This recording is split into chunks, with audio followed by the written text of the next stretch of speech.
Here's something that's going to be hard to hear, but I promise you it will save you years. You can be the most loving, most attentive, most patient person someone has ever met, and it will not matter.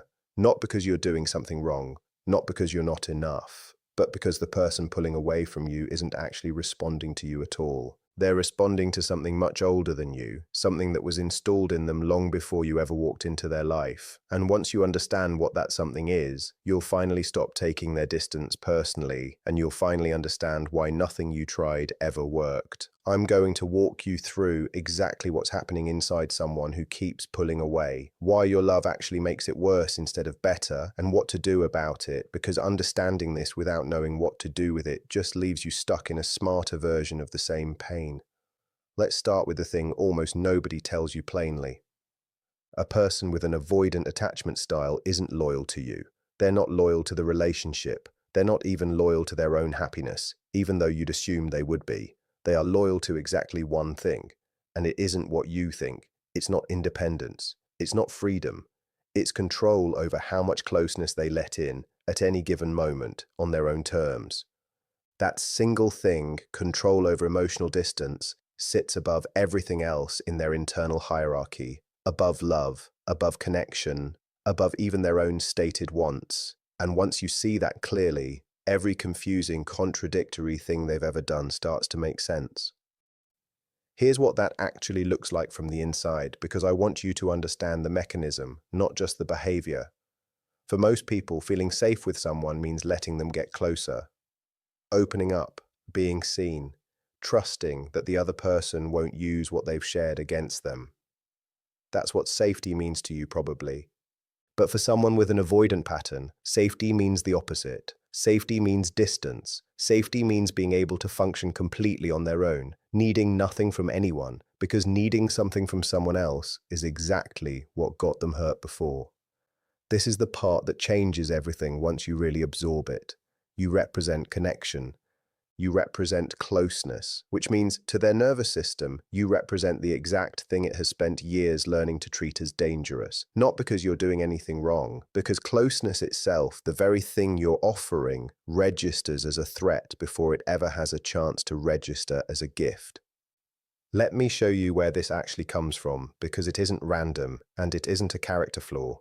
Picture a small child, maybe 5 or 6 years old, who comes home upset about something and reaches for comfort, only to be told to stop being so sensitive. Picture that same child crying and being met with silence, or worse, irritation, as though their feelings were an inconvenience to the people who were supposed to hold them. That child doesn't stop needing comfort. What they learn instead is that asking for it doesn't work, and sometimes makes things worse. So they adapt. They teach themselves to need less, to want less, to become so self-sufficient that nobody ever has the power to disappoint them again because they've stopped giving anyone the chance. That strategy is brilliant, actually, for a child with no other options. It protects them. It gets them through a childhood that might have otherwise felt unbearable. The problem is that the child grows up, the environment changes completely, and the strategy never gets the memo. It just keeps running, decades later, in a completely different life, against completely different people who might actually be safe to open up to. But the old wiring doesn't know the difference between then and now. It just knows one rule. Closeness led to pain once. Prevent closeness, prevent pain. So here's what happens when that adult, now fully grown, meets someone warm, someone genuine, someone who makes them feel something they haven't let themselves feel in a long time. At first, it's electric. Some deep, starved part of them actually wants it. They're human. They want connection just like everyone else does, whether they'd admit that out loud or not. But as the relationship gets closer, an alarm starts going off somewhere underneath their conscious awareness. And that alarm doesn't care about logic. It doesn't care that you're kind or safe or nothing like whoever hurt them originally. It only cares about one variable. How close is this getting? And the closer it gets, the louder it rings. So, they do the only thing their programming has ever taught them to do. They create distance, they get busy, they start noticing flaws in you that never bothered them a month ago. They pull back emotionally, right when things were finally starting to feel real. And here's the detail that trips up almost everyone who loves an avoidant person. In that moment, they're not lying to you, and they're not lying to themselves either. They genuinely believe the reasons they're giving you. Their mind manufactures a completely convincing case for why pulling away is the right call, because that's exactly what a well-trained threat detection system is supposed to do. It's not sabotage, it's protection aimed at the wrong target. I want you to really sit with that phrase, protection aimed at the wrong target, because it's the key to everything else I'm about to tell you. Let me show you exactly how this plays out with someone real, because it's easier to recognize once you've watched it unfold rather than just heard it described. Think of someone named Daniel, 6 weeks into dating someone he genuinely likes. She's kind, she's consistent, she texts him good morning without demanding anything back. By most measures, she's doing everything right. And that's precisely the problem from his nervous system's point of view. Nothing about her behavior gives it a reason to sound the alarm. No drama, no games, no inconsistency to react to. So instead, his mind starts manufacturing reasons on its own. Maybe she's too available. Maybe this is moving too fast. Maybe he's just not that into her after all. None of those thoughts are really about her. They're a system searching for a justification to create the distance it already decided it needed before it had a single logical reason to want it. This is the part that devastates people who love someone avoidant, and I want to name it directly because it rarely gets said out loud. The more consistently loving you are, the more likely you are to trigger this exact response. Not because love is wrong, but because steady, unconditional warmth is unfamiliar territory to a nervous system that only ever learned to expect withdrawal. Your consistency doesn't feel like safety to them yet. It feels like unfamiliar weather. And unfamiliar weather to a threat detection system still reads as risk, even when it's objectively good. So how do you actually recognize this pattern early, before you've invested years into it? There are specific markers, and once you know them, they're not subtle. Watch for someone who moves toward you intensely and then disappears just as intensely, with no real explanation for either shift. Watch for someone who tells you deeply personal things in a rare, vulnerable moment, and then acts almost embarrassed by their own closeness the next day, overcorrecting with distance. Watch for someone who describes past relationships in a strangely flat, detached way, as though the people in them were minor characters rather than people who mattered. None of these signs alone are proof of anything. Together, repeated over time, they're a pattern worth paying attention to, and paying attention early is how you avoid spending years decoding someone instead of living your life. Now let's talk about the part almost nobody explains correctly, the part where the relationship stops being about connection and starts becoming something closer to a chemical loop. If you've ever loved someone avoidant, you already know this cycle in your body, even if you've never had language for it. Picture someone. Let's call her Maya. 3 months into seeing someone she's completely drawn to. Things are warm, easy, a little electric. Then, without any real explanation, he goes quiet. A few days pass. Maya starts checking her phone every 20 minutes. She rereads their last conversation, searching for the moment she said too much, or wanted too much, or somehow scared him off. She starts drafting texts she doesn't send. And then, on day 4, he reaches out like nothing happened, warm again, present again, saying all the right things. And Maya feels something close to euphoria, not just relief, euphoria. Her whole nervous system floods with reward, because after 4 days of uncertainty, the connection came back. Here's what actually happened inside her brain during that sequence, and it explains why this dynamic is so hard to walk away from, even when it's clearly hurting you. Uncertain, intermittent rewards are, neurologically, more powerful than steady, predictable ones. This isn't a metaphor, it's the same mechanism behind slot machines. If a slot machine paid out every single time, you'd get bored of it fast. It's precisely because you don't know when the reward is coming that your brain stays locked onto it. Checking, waiting, hoping. When Maya's partner disappears and then reappears, her brain doesn't file that as someone unreliable. It files it as connection is unpredictable and extremely valuable when it arrives, and that combination is almost perfectly engineered to keep her hooked. Meanwhile, on the other side of that exact same cycle, he's getting precisely what his own system needs too. Closeness on his terms when he wants it. Distance on his terms when he doesn't. Total control over the emotional temperature of the relationship at all times, without ever having to explain or negotiate any of it. Neither person set out to build this dynamic on purpose, but it builds itself anyway, every time, because it's exactly what both nervous systems are optimized to produce. If you've lived inside a cycle like this, I want you to hear something clearly. That wasn't weakness. That wasn't you being naive or desperate. You were responding exactly the way a human brain is built to respond to intermittent reward. The way out isn't willpower.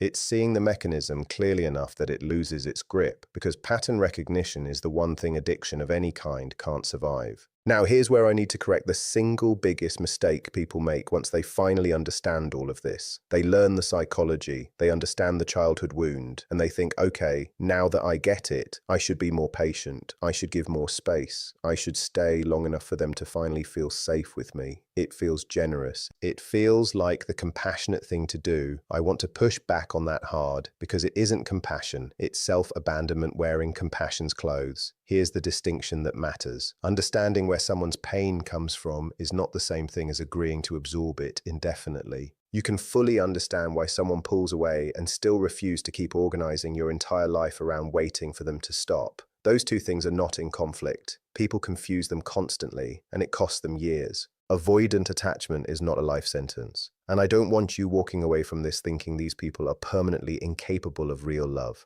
They're not. Genuine change is absolutely possible, but it only happens through real, active, uncomfortable work done by the avoidant person themselves.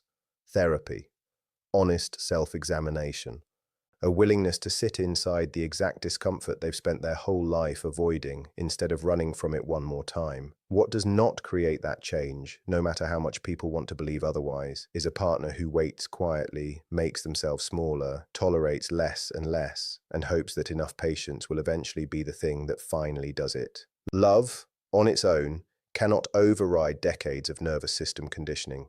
If it could, this pattern would have already been solved by every devoted partner who's ever tried. I want to say something now that might be the most important thing in this entire video, because I don't want you leaving here thinking avoidant people are simply cold or careless or incapable of caring about what they're doing to you. Most of them are in real pain too, and it's a very specific, very lonely kind of pain. From the outside, they often look completely fine, unbothered, independent, in control. But underneath that composure, many of them are carrying an ache they can't fully name because they trained themselves out of noticing their own needs so thoroughly that the needs went quiet without ever actually disappearing.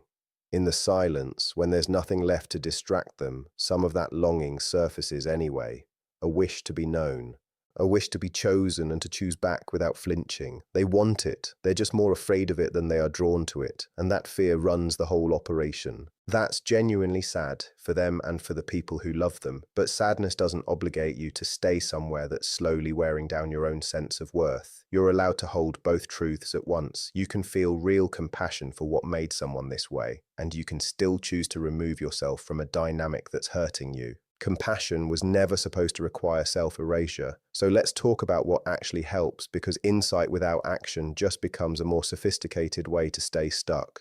The first shift is this: stop increasing your effort every time they decrease theirs. I know the instinct. They pull back, and something in you panics and reaches for more warmth, more reassurance, more proof that you're worth staying for. Every time you do that, you're teaching their nervous system something specific, whether you mean to or not. You're teaching it that distance is safe and rewarded, because no matter how far they pull back, you'll always be there closing the gap for both of you. That doesn't make them feel more secure with you. Counterintuitively, it usually makes them respect the relationship less, because people rarely value what costs them nothing to keep.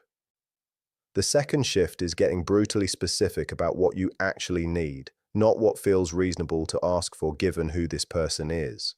Write it down if you have to. Say it out loud to yourself if that's what it takes to hear how real it is. Then look honestly at whether this specific person, right now, in their actual current behavior, is meeting that need. Not whether they could, in theory, if they did enough work someday.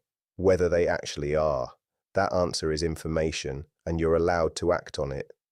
The third shift is redirecting the enormous amount of energy you've been spending trying to understand them, predict them, and manage their moods, and pointing a real portion of that energy back at your own life. Your friendships, your work, the parts of yourself you quietly shelved while you were organizing everything around someone who wasn't organizing anything around you. This does two things at once. It brings you back to yourself, and it makes you naturally less available for the anxious waiting game. not as a strategy to win them back, but because you're actually living a full life again, which tends to be its own kind of magnetic. The fourth shift is the hardest one, and it's also the one that creates the most clarity. Stop defending your right to have needs. If you find yourself building a case for why you deserve basic consistency, why you deserve to know where you stand, why your feelings are reasonable, notice that. The right relationship will never require you to argue for your own worth. That's not a small detail, that's the whole diagnosis.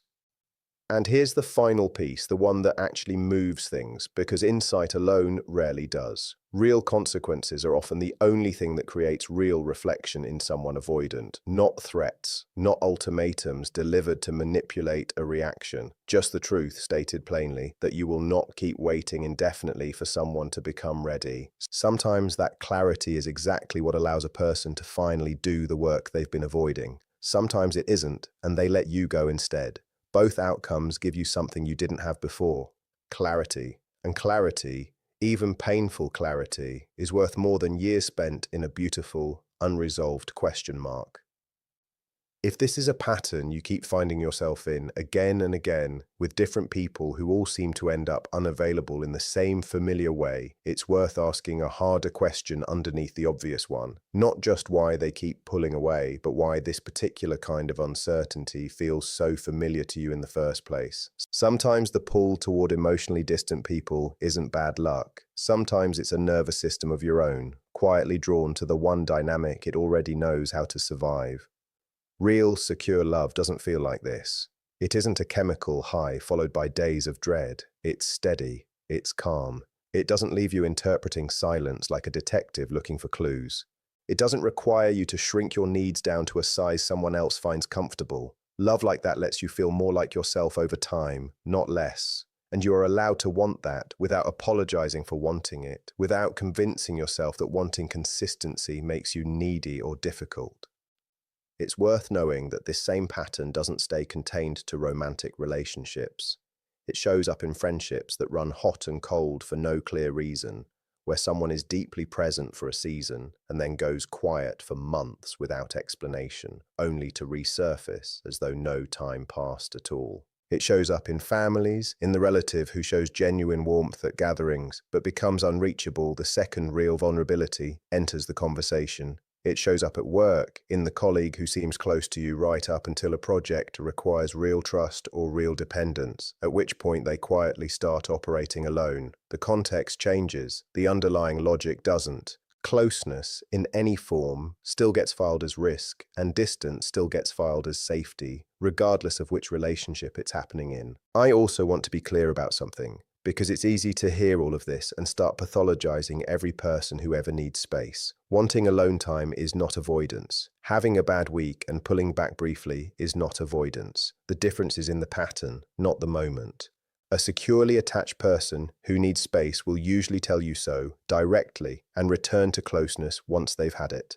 Someone with an avoidant pattern tends to create distance without naming it, and often escalates that distance specifically at the moments when the relationship is asking for more depth, not less.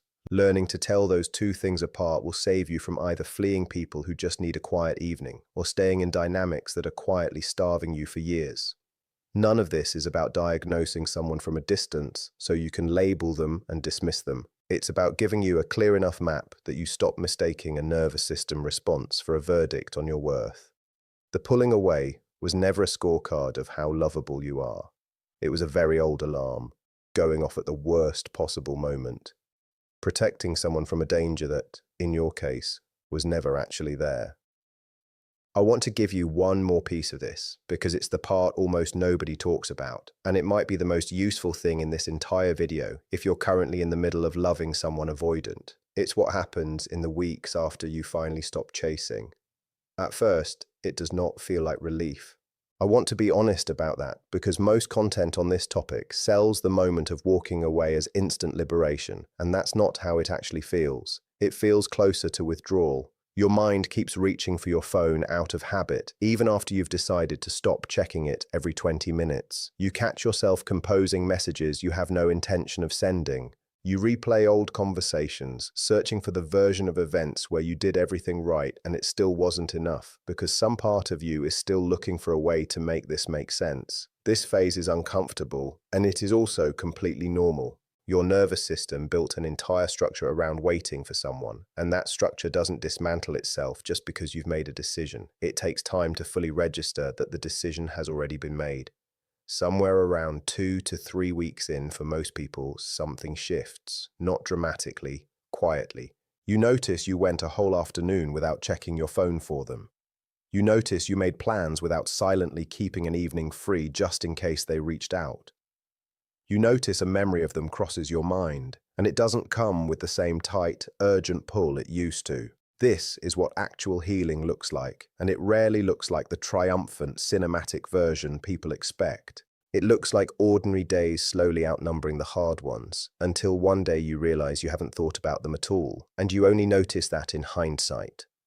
Here's the part I really want you to hold on to through all of this. The goal was never to stop caring about people, or to armor yourself so completely that nobody can ever get close again. That would just be trading one form of self-protection for another. The goal is to stop mistaking anxiety for chemistry, to stop confusing the exhausting work of managing someone else's fear with the real, steady experience of being loved consistently by someone who isn't fighting their own nervous system every time you get close. You cannot love an avoidant person into becoming secure. You can only decide how much of yourself you're willing to spend waiting to find out if they'll get there on their own. That decision, the one where you finally choose your own well-being as seriously as you've been choosing theirs, is where all of this actually starts to change. Not because you stopped caring, because you finally started caring about yourself in the exact same way you'd already been caring about them.